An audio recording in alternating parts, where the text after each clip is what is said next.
자, 글로벌 전략가들 오늘 특집으로 준비했습니다. 자, 반도체도 좋지만 자동차가 만만치 않게 치고 올라오고 있습니다. 자, 이번에 현대차가 사상 최고가 흐름을 나타내면서 이제 앞으로의 향방 여러분들 포트폴리오에 지금이라도 자동차를 담아야 되는지 언제까지 이런 빛을 발휘할지 오늘 살펴보도록 하겠습니다. 이재일 유진투자증권 연구위원 모셨습니다. 위원님 안녕하십니까? 안녕하십니까? 네.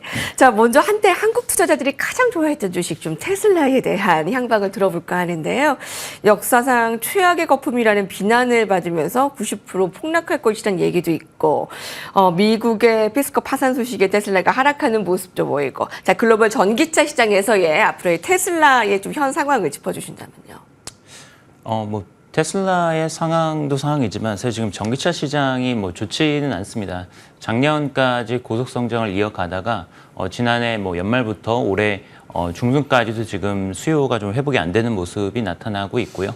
여기에 대해서 일시적인 캐즘이다라고 보시는 시각도 있고, 아니면 지금 전기차의 수요가 구조적으로 좀 문제점이 있다라고 좀 보시는 시각도 있는 것 같습니다. 현재 전기차 어떤 시장의 패권을 두고선 중국하고 이젠 미국이나 유럽 같은 각 국가들이 경쟁을 하고 있는 상황이기 때문에 여기에서 어떻게 좀 경쟁을 가져갈 수 있느냐가 상당히 좀 중요한 부분이 될 것 같고요.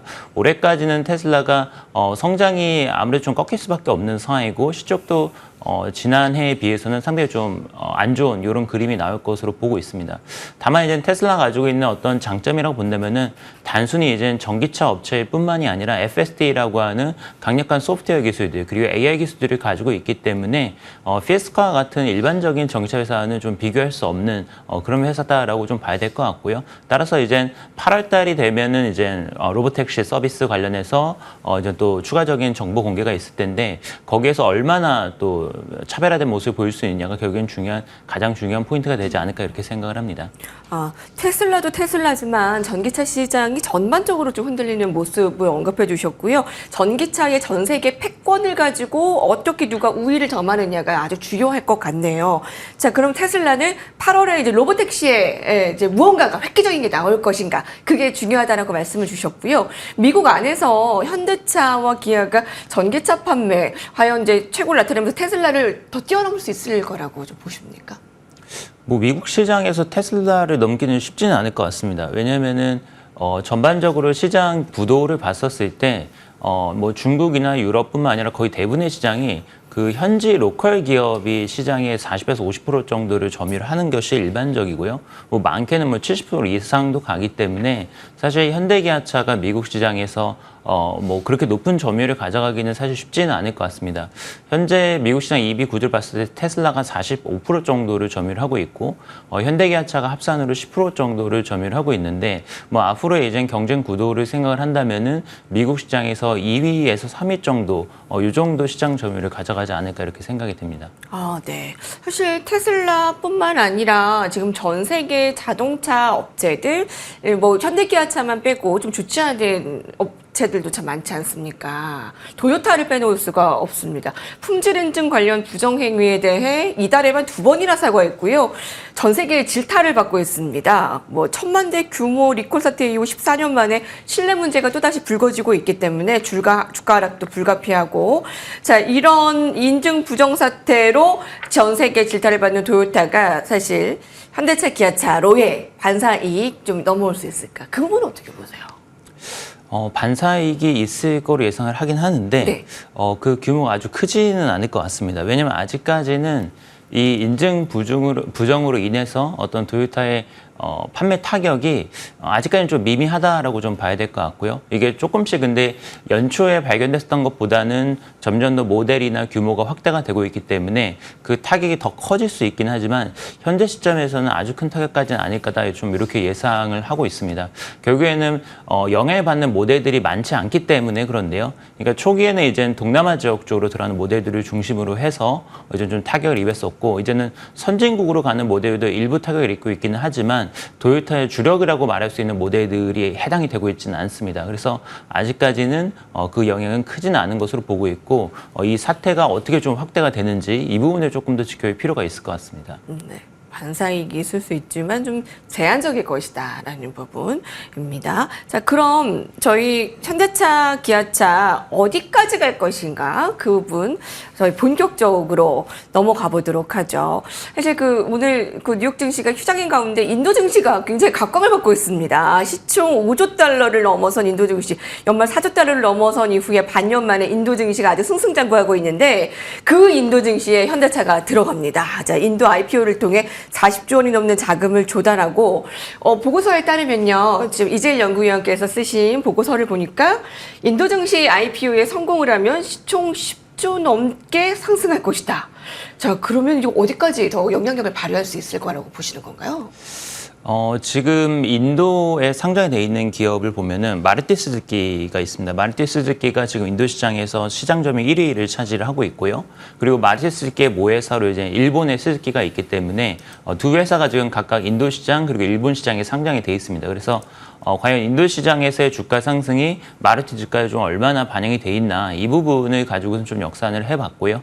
현대차가 사실 지금 PER 밸류에이션이 5배 정도밖에 안 되기 때문에 사실 인도 시장에서 성장이 높게 나온다 하더라도 그 이익 증가분이 사실 시가총액에 미친 영향이 아주 크진 않습니다. 왜냐하면 PER이 낮기 때문에. 근데 인도 시장 같은 경우는 지금 PER이 굉장히 높습니다. 시장 PER이 전 세계에서 가장 높은 수준에 위치해 있고 그리고 자동차 세대 같은 경우는 20배 중반 정도까지 PER이 올라가 있기 때문에 그거를 감안하게 되면은 인도의 IPO를 한 후에 그리고 거기에서 주가 가치가 현대차 주가에 영향을 미치는 것이 훨씬 더 주가 상승에 더 유리한 이런 국면이 된다라고 볼 수 있습니다. 그래서 요거를 계산해 보면은 만약에 지금 언급이 되고 있는 170억 달러 시장 가치로는 이제 약 10조 원 정도 현대차 주가 상승 효과가 나타날 걸로 보고 있고요. 그 이상으로 주가가 오른다라고 하면은 현대 주가도 더 오를 수 있는 이런 그림이 나올 것으로 예상을 합니다. 30만 원 현대차가 목전에 앞두고 있습니다. 그런데 어제 종가가 28만 6,500원. 빠르게 조금만 상승하면 30만 원은 넘을 것 같은데 위원님께서는 33만 원으로 목표가를 잡으셨나요? 네, 맞습니다. 네, 좀 더 구체적으로 말씀해 주신다면요. 목표가를 뛰어넘을 수 있을 거라고 보시죠? 일단 좀 지켜봐야 되겠죠. 근데 지켜봐야 되는 상황인데, 일단 하반기 그림을 보게 되면은, 인도 IPO가 이제 막 시작을 한 거고요. 이제 IPO 신청서를 넣은 것이 지난주에 좀 발표가 됐던 거고, 앞으로 스케줄이 좀 남아 있습니다. 이제 가치가 산정이 되고, 그리고 인도 시장에 실제로 거래가 되는 단계까지 있던 추가적인 이벤트들이 좀 남아 있고요. 거기에 추가적으로 본다면 또 현대차 메타플랜트 같은 경우 올해 10월 달에 가동을 하게 됩니다. 내년도에는 이제 인도 공장이 또 가동을 하고, 현대차가 이제 증설 사이클에 본격적으로 들어가는 단계이기 때문에 여러 가지로 좀 복합적인 호재들이 있다라고 생각을 합니다. 그렇기 때문에 점진적으로 주가 목표 주가는 더 상승을 시킬 여지가 있다라고 보고 있고요. 그래서 33만 원 지금 업사이드가 얼마 없지 않냐라고 생각할 수도 있지만 충분히 또 추가적인 업사이드를 확보할 수 있는 이벤트들도 있다라고 생각을 합니다. 네. 33만 원은 사실 그렇게 높은 업사이드가 아니기 때문에 충분히 도달할 수 있을 것으로 보고 있고요. 그러면 현대차 그 낙수 효과 에 대해서 또 빼놓을 수 없지 않습니까? 자, 서현이화, SL, HL, 만도 어제 아주 급격히 올랐고요. 특히 인도 비중이 큰 화신은 한 달 새에 40%나 올랐습니다. 부품주는 어떻게 달려갈 것으로 예상하세요? 최근 들어서 현대차 그룹주들이 전반적으로 다 오르는 모습이 나타나고 있고요. 아무래도 현대기아차가 워낙 지금 주가나 실적이 좋다 보니까 동반해서 상승한 모습이 나타나고 있는 것 같습니다. 그래서 결국에는 첫 번째로 주의해야 되는 부분은 포커스를 맞춰야 되는 부분은 결국에는 현대차 그룹주의 비중이 높을수록 좋다라는 거. 현대차 계열사이거나 현대기아차 쪽으로 납품 비중이 높은 부품사일수록 유리한 국면이 나타나고 있고요. 여기에 대해서 성장 동력이라고 할 수 있는 인도 시장 비중이 높을수록 또 주가 상승폭이 높은 모습이 나타나고 있습니다. 앞서 말씀드린 인도 IPO 같은 경우에도 이러한 부품사들한테도 또 모멘텀이 될 거기 때문에 HL 만도나 아니면 앞서 말씀드린 서현이나 SL 화신 이런 종목들도 이제 주가 흐름이 좋을 것으로 예상을 합니다. 네, 기아도 살펴보고 싶은데 사실 현대차 기아가 어떤 것이 더 좋다라고 판단하기는 쉽지 않겠지만 어느 쪽을 좀 더 비중을 좀 크게 두면 되겠습니까? 현대차를 지금 최선주로 말씀을 드리고 있고요. 하반기를 봤을 때 기아보다 유리한 점은 일단 PBR이 기아보다 좀 낮습니다. 최근 들어서 이제 PER뿐만 아니라 PBR도 이제 상당히 중요한 지표로 보고 계신데 기아차 같은 경우는 지금 PBR 1배 이상에서 좀 거래가 되고 있는데 현대차 같은 경우는 아직까지도 PBR 0.8배 수준에서 좀 거래가 되고 있다라는 점 그리고 자회사 IPO를 통해서 신규 자금 조달 그리고 자회사 가치가 이제 새롭게 좀 재평가를 받으면서 PBR이 조금 더 내려가는 효과가 있다라는 점 거기에 추가적으로 주주하는 정책을 또 추가로 발표될 수 있다라는 점에서 상당히 또 매력도가 있다라고 생각을 합니다. 현대차가 PBR 면에서도 더 매력적으로 보고 있고요. 저 최선호조로 보고 있습니다. 근데 33만 원이라는 목표가는 사실 뭐 크게 높지 않기 때문에 이 상단이 아주 업사이드가 많지 않기 때문에 지금 이걸 노리고 들어가도 되는 것이냐에 대한 전략이 있거든요. 그 포트폴리오 안에서의 그 자동차에 대한 비중을 좀 어떤 식으로 가져가면 좋을까요? 지금 보유하고 계신 분들은 분명히 하는 것보다 보유가 맞을 것 같고요. 없으신 분들은 좀 어떤 식으로 좀 포트폴리오 삼으면 될까요? 하반기에도 계속해서 좀 좋은 주가 흐름 유지가 될 것으로 예상을 하고 있고요. 저희가 이제 현대기아차가 상반기 때 보게 되면은 연초에 제시했었던 가이던스보다는 높은 실적을 거둘 가능성이 높다라고 보고 있습니다. 워낙 지금 환율 조건도 우호적이고 시장 환경도 미국 시장을 중심으로 수요가 굉장히 탄탄한 모습이기 때문에 실적 업사이드 상당히 좀 있다라고 생각을 하고 있고요. 그래서 그런 신적 펀더멘탈을 기반으로 해서 하반기에도 좀 추가적으로 업사이드가 나올 걸로 이렇게 예상을 합니다. 저 현대차에 대해서 궁금증이 지금 실시간으로 들어오고 있는데요. 140조의 수소 리더로 자, 이 부분 12조 달러의 시장 주도권을 준다. 이 부분은 좀 크게 영향력을 있게 봐야 되는 소식인가요? 수소차 비즈니스가 현대차 그룹에서 굉장히 중요한 비즈니스인 건 맞습니다. 그리고 네. 앞으로 미래 먹거리가 될 거다라고 예상을 하고 있고요. 그리고 어떻게 보면 지금처럼 전기차가 굉장히 좀 슬로워지고 있는 상황에서 거기다가 또 미국 같은 경우에도 지금 대선을 앞두고 있는 상황에서 정책 변화가 나타난다라고 하면은 수소가 굉장히 중요한 비즈니스 파트가 될 것 같습니다. 그래서 내년도에 또 차세대 수소차라고 할 수 있는 넥소가 또 출시될 가능성이 높기 때문에 이런 부분들을 감안하면은 정말 이제 수소차도 현대차 주가 상승에 큰 역할을 할 수 있는 동력원이 될 거다라고 생각합니다. 그래서 이 부분을 조금 더 어떻게 좀 전략적으로 그리고 비즈니스적으로 강화하는지 그거를 좀 지켜볼 필요가 있다라고 봅니다. 현대차에서 좀 높은 비즈니스로 가져가고 있는 사업이군요. 수소 부분은요.